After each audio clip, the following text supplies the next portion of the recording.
여러분 안녕하세요, 김욱회입니다. 여러분의 인싸템 한 주간의 영화 연예학습지 주간 김욱회, 어느덧 130호. 그럼 지금 바로 들어가 보시죠. 고고! 빌리 아일리시가 새 남친으로 소문난 뮤지션 제시 루더포드와 키스를 하고 있는 모습이 포착되었네요. 빌리와 제시는 얼마 전 레스토랑에서 저녁 식사를 했다는데 아주 그냥 행복 그 잡채인 표정입니다.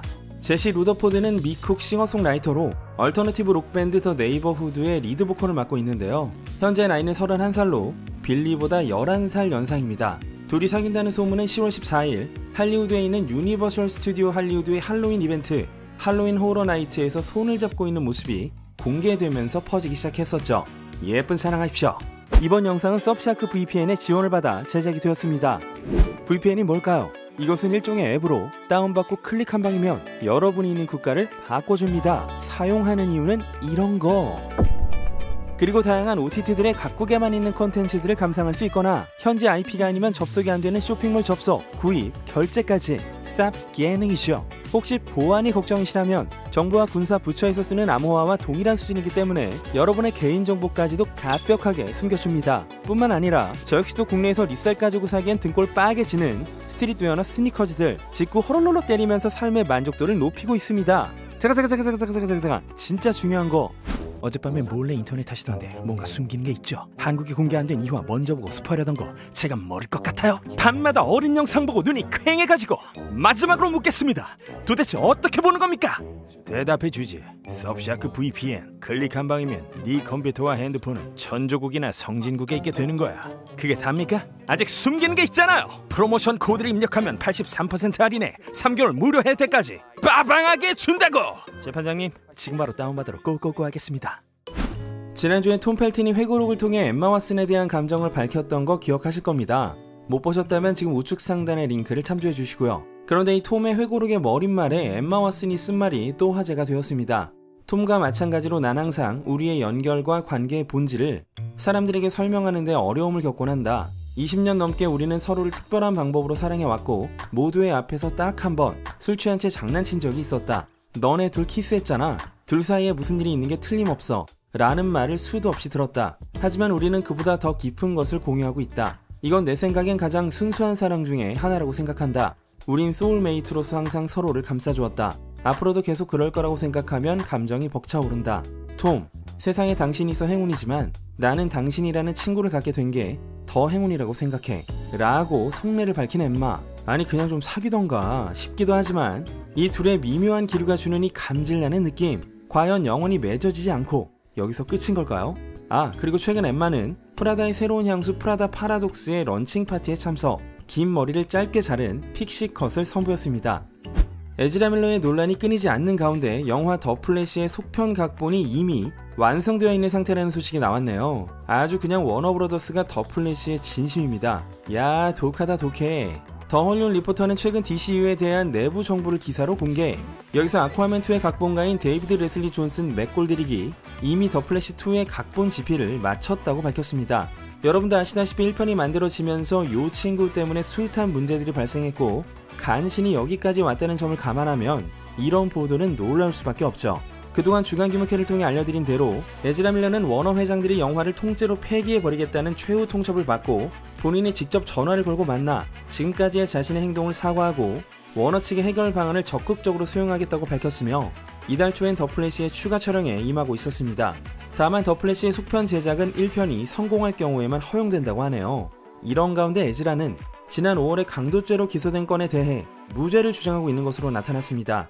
에즈라가 자기 집에 침입했다고 주장하고 있는 사람은 집의 소유자인 아이작 B 윙커. 에즈라가 침입했을 당시 본인은 집에 없었다고 했으나 강도가 들어온 것 같은 흔적을 보고 CCTV를 확인해 보니 에즈라를 기소할 만한 상당량의 이유가 발견되었다 라는 말을 버몬트주 경찰이 8월쯤에 한 바 있었으며 이걸로 에즈라가 유죄 판결을 받을 경우 최장 25년의 금고형 또는 최고 $1000의 벌금 또는 둘 다 부과될 수도 있다고 알려졌습니다. 아마도 곧 결판이 나겠군요. 인기 사회자 제임스 코든이 한 레스토랑에서 진상을 부렸다며 저격을 당했습니다. 제임스 코든은 장수 토크쇼인 더 레이트쇼의 진행자로 인상과 인성이 좋은 이미지로 자리매김을 했죠. 그런데 10월 17일 뉴욕 소호에 있는 레스토랑 발타자르의 주인인 키스 맥널리가 SNS로 올린 내용을 보시면 코드는 2번에 걸쳐 문제를 일으켰고 그는 바보 같은 인간이다 라며 앞으로 영영 레스토랑에 출입 금지다 라고 밝혔습니다. 첫 번째는 올해 6월 요리 안에 머리카락이 섞여 있다며 극대노한 코든이 자신과 친구들이 마시는 음료를 공짜로 제공하라고 요구한 뒤 그렇게 하면 리뷰 사이트에 악평을 쓰는 일은 하지 않겠다는 발언을 했고, 두 번째는 10월입니다. 그의 아내가 주문한 오믈렛에 흰자가 들어있다고 지적을 하고 오믈렛 옆에 곁들여진 사이드 메뉴가 잘못되었다며 내가 대신 부엌으로 들어가 줄까?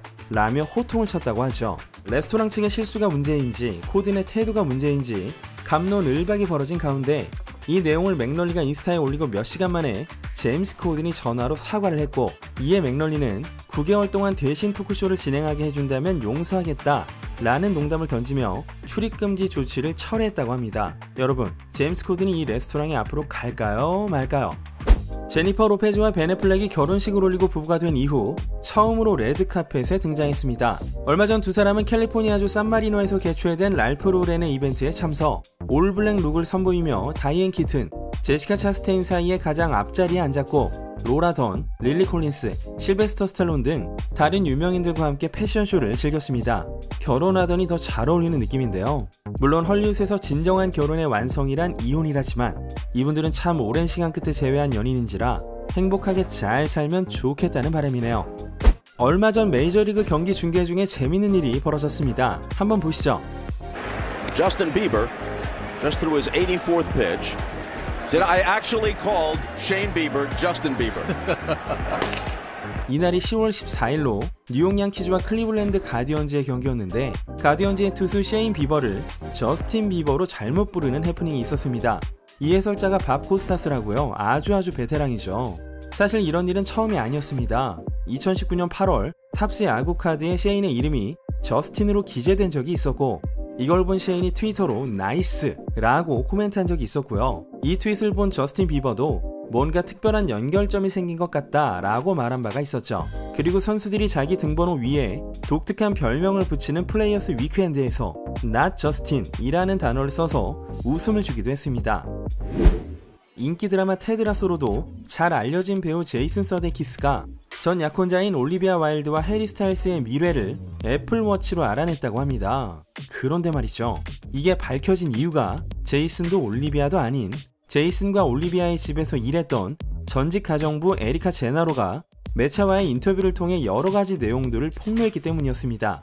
전직 가정부 에리카는 올리비아가 해리와 나눈 알콩달콩한 대화가 담긴 애플워치를 깜빡 잊고 영화 촬영장에 들고 가지 않았고 집에 있던 제이슨이 그 애플워치에서 우연히 그 메시지를 발견했다며 11월 9일 월요일 아침 집에 와보니 제이슨이 펑펑 울고 있었어요. 올리비아가 우릴 버렸다고 말하면서요 라고 밝혔습니다. 직후 제이슨은 자택 내에서 스태프들이 업무를 하면서 해리 스타일스의 음악을 듣는 걸 금지했다고 하죠.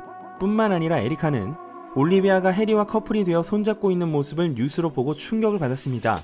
한 달 전 우리는 LA에 있었고 올리비아는 제이슨에게 사랑한다며 메시지를 보내고 있었으니까요 라던지 올리비아가 해리와 친해지자마자 자기 댕댕이를 선물했다 라고도 주장했습니다.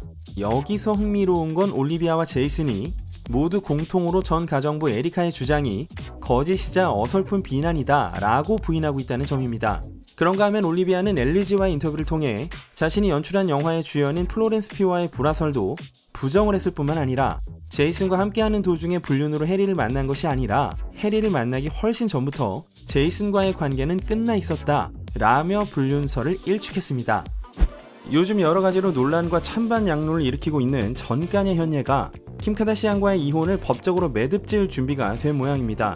얼마 전 보도를 통해서 카니에는 할리우드에서 가장 힘있는 변호사를 고용했다는 소식이 전해졌었죠. 이번에 새롭게 보도된 법원 문서에 따르면 카니에는 일반적으로 이혼 재판이 마무리되기 직전에 제출하는 공개 선언을 냈다고 합니다. 이 문건에는 카니에가 자신의 모든 재무 정보를 킴에게 보낸 사실 또한 적혀 있었다는데요. 카니에와 킴은 4명의 자녀를 두고 있지만 이들의 친권에 대해선 합의가 되지 않아 킴에겐 힘든 싸움이 될 수 있다고 전해집니다. 2021년 카니에와의 이혼을 신청한 킴은 공동 육아가 잘 되고 있다고 밝혀왔지만 카니에는 이달 초 인터뷰에서 자녀의 교육만큼은 타협할 생각이 조금도 없다고 말했고 두 사람은 아이들을 어떤 학교로 보낼지를 두고 다투면서 지난 몇 달간 불화가 계속 이어지고 있었으며 카니에는 아이들이 사립학교와 자신이 설립한 돈다 아카데미에서 시간을 보내야 한다는 제안을 했다는데요. 하지만 킴은 아직 협회의 인정을 받지 못한 카니가 만든 수수께끼의 학교에 아이들을 보내는 것에 대해 거부감을 갖고 있다고 합니다. 현재 자녀들의 친권은 킴이 80% 갖고 있으며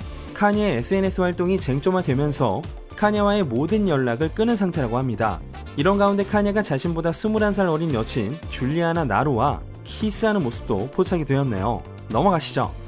영화 결혼 이야기 조조 래빗을 통해 각각 아카데미 여우주연상, 여우조연상에 더블 노미네이트 되기도 했던 이젠 연기파 배우인 스칼렛 요한슨이 얼마 전 자신의 초기 커리어에 대한 심경을 밝혔습니다. 뭔가 내가 물건 취급을 받은 느낌이었습니다. 하이퍼섹슈얼 장르로 아예 카테고리화가 되어버렸기 때문에 제가 정작 하고 싶은 일에 대한 제안은 오질 않았고 다들 날 40살 정도로 보는 듯 했죠. 라며 실제 나이보다 좀 더 들어 보이는 자기 외모에 원인이 있다고 말했습니다. 늘 비슷한 섹시한 역할만 들어오는 것에 자기 경력이 끝장나는 것 같은 기분이 들었고 할리우드에서 이런 캐릭터는 앞날이 길지 않아 많이 두렵기도 했다는 스칼렛은 뉴욕 맨해튼에서 자라면서 어린 시절의 대부분을 어른들에게 둘러싸여 있었고 그건 분명 나이에 걸맞지 않은 환경이었다 라고 과거를 돌아봤습니다.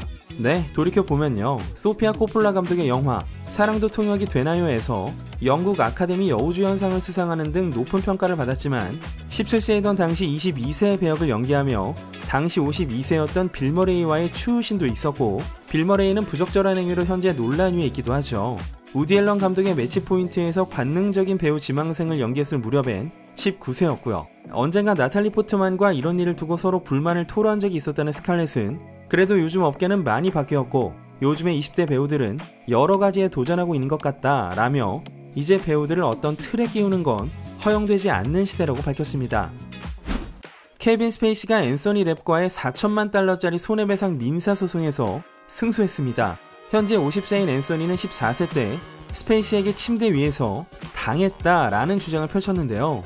케빈 스페이시는 이 의혹을 부정하고 앤서니 랩과 단 둘이 있었던 적 또한 한 번도 없다고 정반대의 주장을 펼쳐왔습니다. 지난 20일 뉴욕 연방법원 배심원들은 원고 측이 피해를 입증할 수 없었다고 밝히면서 이 재판은 일단락되는 듯하지만 케빈 스페이시는 2005년부터 2013년에 걸쳐 여러 사건을 두고 영국에서 형사 재판을 앞두고 있는 중입니다. 지금 재판 대상만 6명 이상이고 시기가 다 달라서요. 앞으로 케빈에겐 법정 가시밭길이 예상됩니다. 현재 트위터 인수 절차를 진행하고 있는 일론 머스크가 칼을 빼들었습니다. 세계 최고의 부자인 일론은 얼마 전 440억 달러로 트위터를 인수하기로 합의해 이번 달 28일까지 관련 절차가 끝날 예정이라고 밝혔는데요. 워싱턴 포스트지가 새롭게 보도한 바에 따르면 일론은 전 직원의 75%를 해고할 예정이라고 합니다. 현재 트위터의 직원은 7,500명, 여기서 인원의 75%가 줄면 약 5,500명을 해고하고 2,000명만을 남기겠다는 것이죠. 일론은 얼마 전 테슬라의 2022년 결산 설명회에 참석. 여기서 그는 트위터에 너무 많은 돈을 지불했고 최종적으로는 트위터 한 주에 54.2달러라는 금액을 받아들이는 결정을 내렸다 라는 발언을 했고요. 고전을 면치 못하는 트위터에겐 그야말로 이번 거래가 골든티켓이라고 생각되며 자신의 리더십은 직원들의 사기를 올리고 오보나 헤이트 스피치, 스팸과 싸우는 직원들의 능력을 증진해 줄 것이라고 밝혔던 일론에게 직원들이 기대했던 건 테슬라 한 대씩 주는 거지 이런 정리해고는 절대로 아닐 텐데 말이죠. 올해 9월 남편 세바스찬 베어 맥라드와의 이혼을 신청하고 지난달 브래드 피트와의 열애설이 대대적으로 보도된 모델 에밀리 라타코스키가 길거리에서 한 남성과 열렬한 키스를 나누는 모습이 포착되었습니다. 오우야. 뉴욕 포스트에 따르면 키스 상대는 DJ인 오라치오 리스포 35세. 두 사람이 만난 경위는 불분명하지만 뉴욕을 거점으로 활동하고 있는 오라치오는 유명인이 주최하는 이벤트나 생일 파티에서 활동을 하고 있다죠. 분명 브래드 피트와의 열애설 땐 브래드 피트의 측근이 언론을 향해 두 사람이 자주 만나긴 하지만 사귀지는 않고 있다. 잘 될 거라고 기대한다. 라고 의미심장한 코멘트를 발표하는 등 팬들이 주목을 하고 있었는데 다른 상대가 나타난 것이죠. 인터뷰를 통해 지금은 자유를 만끽하고 있다는 에밀리. 남편 세바스찬과의 결혼을 결정하는데 30초가 걸렸다는 초스피드 연애사는 앞으로 어떻게 이어질까요? 네, 할로윈을 맞아 호박을 도륙내고 있는 람보와 터미네이터 2명의 근육 어르신들의 근황을 끝으로 오늘은 여기까지 하겠습니다.